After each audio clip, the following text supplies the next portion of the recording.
एक विवाह ऐसा भी भाग 2। ऋत्विक अब कमरे में अकेला बैठा था।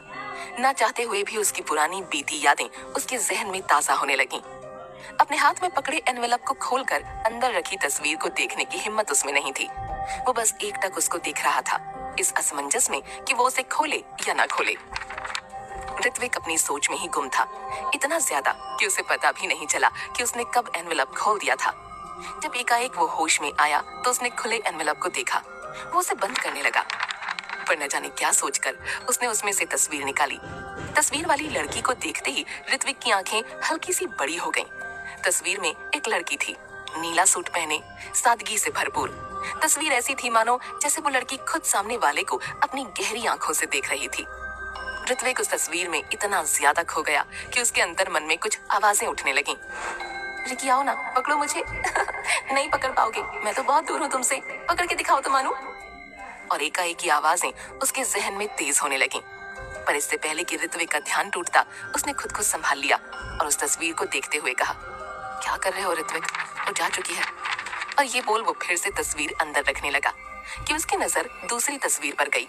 एक और तस्वीर देख ऋत्विक ने उसे बाहर निकाला और देखा तो पाया उसमें वही लड़की थी जो बहुत खुश लग रही थी। उसके चेहरे पर एक प्यारी सी मुस्कुराहट थी और वो लगातार सामने वाले शख्स को देख रही थी जो उसकी तरफ आइसक्रीम बढ़ाए हुए था। न जाने क्यों पर अनायास ही इस तस्वीर को देख ऋत्विक के होठों पर भी एक मुस्कुराहट खिल गई और वो बोल उठा, मिलना तो तय ही है आपसे, कल मिलते हैं। और ये कहते हुए उसकी नजर उस तस्वीर पर ही थी। लगभग 10 मिनट हो चुके थे पर उसकी निगाह उस तस्वीर से हटी नहीं थी। एकाएक ऋत्विक को जब महसूस हुआ कि वो क्या कर रहा है तो उसने तस्वीर को वापस एनवेलप में रख दिया और खुद से कहा, what are you doing Ritvik, काम में ध्यान लगाओ अपना। और ये कहते हुए उसने उस एनवेलप को बहुत ही संभाल कर अपनी टेबल के ड्रॉर में रख दिया और अपना सारा ध्यान अपने लैपटॉप में लगा दिया। मुंबई में ही दूसरी तरफ पल्लवी आहना की चादर खींचते हुए बोली, अरे उठ जाओ आहूदी, देखो 7 बज गए हैं। पर आहना को कोई फर्क नहीं पड़ा। उसने अपने हाथ से अपने चेहरे को ढक लिया। ऐसा करने से उसकी आंखें झुक गईं, पर उसके होंठ और उसकी खिली मुस्कुराहट बराबर नजर आ रही थी। ये देख पल्लवी आगे बढ़ी और बोली, बहुत प्यारी है ना आपको सुबह की नींद, अभी बताती हूँ आपको। कहते हुए पल्लवी ने खिड़की पर लगे पर्दे एक तरफ कर दिए। पर्दा हटते ही सूरज की सुनहरी धूप छनकर आहना के चेहरे पर आ गई, जिससे उसने आंखें भींच लीं और फिर एक प्यारी सी मुस्कुराहट के साथ अपने बालों को जूड़े की गिरफ्त में कैद करते हुए वो अलसाई सी उठी। पल्लवी उसे एकटक देख रही थी। ये देख आहना ने उसे एक प्यारी सी स्माइल दी और कहा, गुड मॉर्निंग पल्लू। पल्लवी सिंह शेखावत आहना की छोटी बहन परिवार में सबसे ज्यादा शैतान है। यूं तो कॉलेज के 2nd ईयर में है, पर कोई इनकी हरकतें देखकर कह नहीं सकता। आहना की इतनी प्यारी मुस्कुराहट देख पल्लवी उसे देखती रह गई और प्यार से बोली, गुड मॉर्निंग दी, आप जल्दी से नहाकर तैयार हो जाओ, माँ ने नीचे बुलाया है। ओके ठीक है, तुम जाओ, मैं आती हूँ, आहना ने कहा। तो पल्लवी कमरे से चली गई। उसके जाने के बाद आहना ने एक बार इधर उधर देखा और अगले ही पल फिर से बिस्तर पर लेट गई। आधे घंटे बाद आहना तैयार होकर नीचे आई। उसने देखा डाइनिंग टेबल पर बैठकर सभी नाश्ता कर रहे हैं। उन्हें देख आहना उस तरफ बढ़ गई। गुड मॉर्निंग मम्मा पापा, आहना ने मुस्कुराते हुए कहा। गुड मॉर्निंग बेटा, नलिनी जी ने उसकी तरफ देखकर कहा। नलिनी शेखावत आहना की माँ। गुड मॉर्निंग बेटा जी, वीर जी उसके सर पर हाथ रखते हुए बोले। वीर सिंह शेखावत आहना के पापा।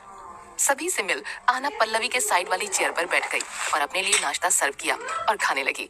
पल्लवी जो कब से नलिनी जी और वीर जी को मंद मंद मुस्कुराते देख रही थी, एकाएक अपनी निगाहें उन पर करते हुए पूछती है, मॉम डैड आज आप दोनों के चेहरे पर इतनी चमक है, कोई खुशखबरी है क्या?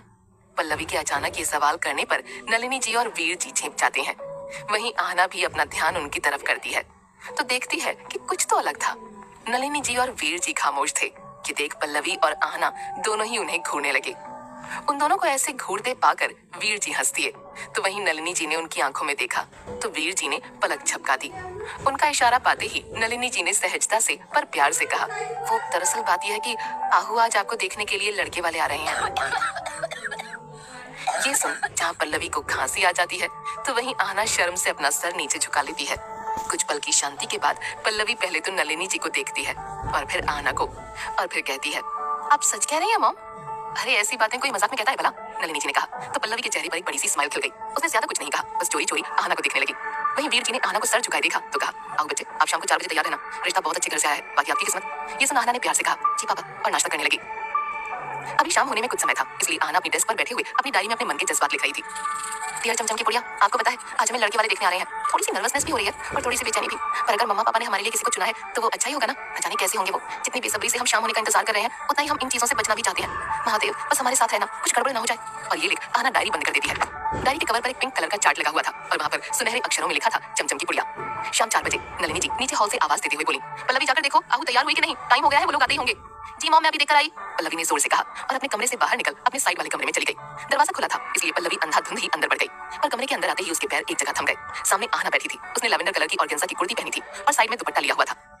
बालों में सीधी मांग खोलकर सारे बालों को पीछे किया हुआ था। मेकअप के नाम पर सिर्फ आंखों में काजल, लाइट पिंक लिपस्टिक और माथे पर एक छोटी सी बिंदी सजाई हुई थी। सादगी में भी वो बहुत खूबसूरत लग रही थी। पर ये क्या, उसके चेहरे पर चिंता की लकीरें देख पल्लवी उसके करीब बढ़ी और प्यार से बोली, क्या हुआ दी, आप इतनी प्यारी तो लग रही हो, फिर किस बात की चिंता है आपको। पल्लवी की बात सुन आहना ने सहजता भरी शब्दों में कहा, चिंता नहीं है, बस डर लग रहा है। ये लो बस इतनी सी बात, क्या दी आप भी ना, टेंशन लेने की कोई जरूरत नहीं है। चलन बिंदास नीचे जाना, लड़का ही तो है, पसंद आओगी तो हाँ बोलेगा, नहीं आएगी तो ना बोलकर चला जाएगा, सिंपल। चुप करो तुम, कितना कैजुअली बोल रही हो इतनी बड़ी बात को। आहना बोल ही रही थी कि तभी कमरे में नलिनी जी और वीर जी दाखिल होते हैं। उन दोनों को देख आहना खामोश हो जाती है और हल्के से मुस्कुरा देती है। आहना को यूं मुस्कुराते देख नलिनी जी और वीर जी भी मुस्कुरा देते हैं। बहुत प्यारी लग रही हो बेटा, नलिनी जी ने कहा। तो आहना बोली, थैंक यू माँ, पता ही नहीं चलता बेटियां कब इतनी जल्दी बड़ी हो जाती हैं। ऑल द बेस्ट आहू, अगर महादेव ने चाहा तो आप अपनी जिंदगी का आज एक नया सफर शुरू करोगी। वीर जी की इस बात पर आहना ने कुछ नहीं कहा, बस हौले से पलकें झुका दी। अब माहौल थोड़ा बदलने सा लगा था। शायद इस समय ही कुछ ऐसा होता है कि सबका दिल भारी होने लगता है। वीर जी अपने एहसासों पर काबू खोते उससे पहले ही एक नौकर कमरे के बाहर से आवाज देते हुए बोला, सर वो लोग आ गए हैं। ठीक है माते हैं। इतना बोलकर वीर जी हौले से आहना के सर पर हाथ रखते हैं और नलिनी जी के साथ नीचे चले जाते हैं। पल्लवी और आहना साथ ही थे। उनके आने की खबर सुनते ही अनायास आहना के दिल की धड़कन रफ्तार पकड़ लेती है और एक अलग सा एहसास उसे छूने लगता है। माहेश्वरी परिवार आ चुका था। क्या होगा जब ऋत्विक और आहना का आमना सामना होगा? क्या फैसला लेंगे ये दोनों? आगे जानने के लिए सुनते रहिए एक विवाह ऐसा भी, सिर्फ और सिर्फ प्रतिलिपि FM पर।